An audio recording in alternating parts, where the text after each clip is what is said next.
Hindi siya losyang. Napagod lang siya sa pagiging ikaw ang asawa. Bakit mo niloloko ang asawa mo? Sagot mo, kasi losyang na siya. Hindi na siya kagaya nung nililigawan ko pa lang. Ang tanong, bakit siya nagkaganon? Baka kasi ikaw ang dahilan ng stress niya. Yung dating masayahin at maayos, ngayon palaging pagod at tahimik.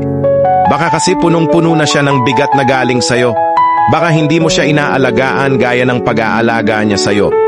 Siya, nagluluto, nag-aalaga ng anak, nag-aayos ng bahay, nagtatrabaho pa minsan. Ikaw, kailangan pa bang i-memorize yan? Baka iniwan mo sa kanya lahat ng responsibilidad. Para sayo, natural lang na babae ang gumagawa ng lahat sa bahay. Pero sa totoo lang, hindi gender ang basehan ng pagod. Tao siya, napapagod din. Baka hindi mo siya binibigyan ng pahinga.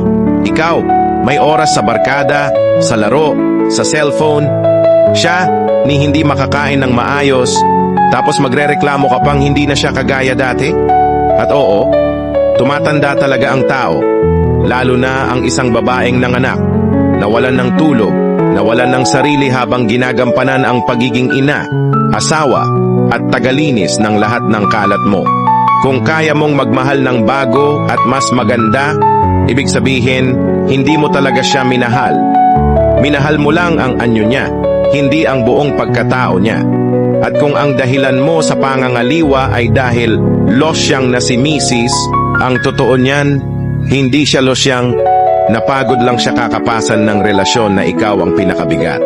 Real talk lang, hindi excuse ang pagkalosyang sa pambababae. Ang excuse mo ay ginagamit mong cover-up sa pagiging manloloko mo.